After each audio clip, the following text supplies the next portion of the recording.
이제 학창 생활 때 연애를 못하면 이제 기회가 없는 거지.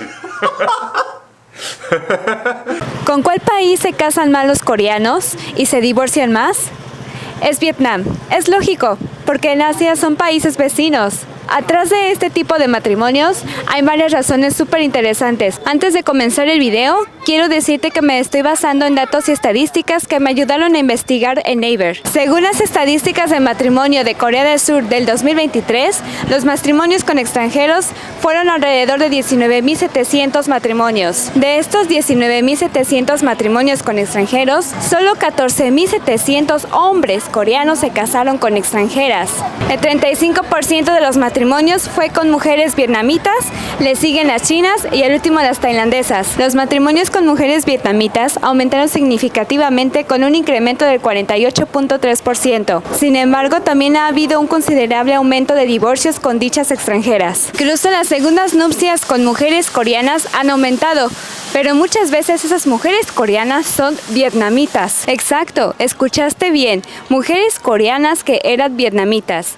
Lo que pasa que en Corea del Sur, después de entre 1 y 3 años de casada con un coreano, si lo requieren pueden solicitar la nacionalidad coreana. Este proceso se llama Honingwihwa, es decir que significa la naturalización coreana. Al principio muchas mujeres vietnamitas se casan con hombres coreanos.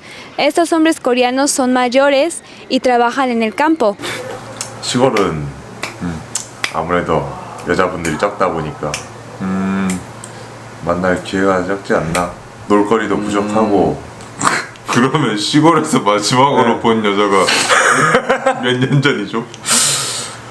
초등학교 때? Oh my god. Que se les dificulta conocer a alguna mujer coreana. Así que relativamente estos hombres terminan buscando mujeres jóvenes en países pobres en comparación a Corea del Sur. Y presta atención, es aquí donde inicia la semilla de la infelicidad del matrimonio. Yo no sé si tú conoces este video, pero en este video un hombre coreano que trabaja en el campo decide acudir a una agencia de matrimonio en Corea del Sur para buscar a una esposa vietnamita. Debido a la dificultad de salir con mujeres coreanas, estos hombres acuden a las agencias de matrimonio para salir con alguna extranjera, en este caso una vietnamita. Alrededor de 20 mujeres vietnamitas de entre 20 y 30 años se reúnen en un hotel. Durante este proceso, cada chica tiene una conversación de 10 minutos con el hombre. En tan solo 48 horas, han conocido a alguien y ya se pueden casar. El costo de esta boda fue de $8,000. No me importa.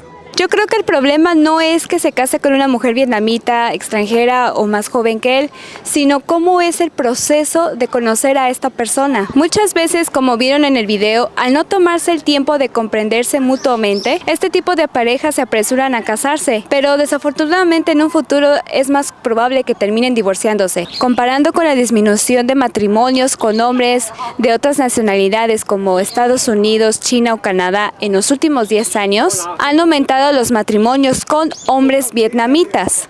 Hace 10 años, en el 2014, el número de matrimonios de mujeres coreanas con hombres vietnamitas eran alrededor de 283 matrimonios. En el 2023 aumentó a 792 matrimonios. Pero escucha bien, tal vez no lo notaste. Yo dije mujeres coreanas casadas con hombres vietnamitas. Pero la realidad es que estas mujeres coreanas eran vietnamitas. Solo que ellas ya habían adquirido la nacionalidad coreana, se divorciaron y ahora se casan con hombres vietnamitas. Entonces, ¿cuál es la otra opción para estos hombres vietnamitas que pueden adquirir la nacionalidad coreana si es que ellos lo solicitan? Entonces, en Corea del Sur se está observando un gran número de mujeres vietnamitas naturalizadas como coreanas casándose con hombres vietnamitas. Y como dije anteriormente, en estos casos, los hombres vietnamitas también podrían adquirir la nacionalidad coreana. Bien pensado, Woody.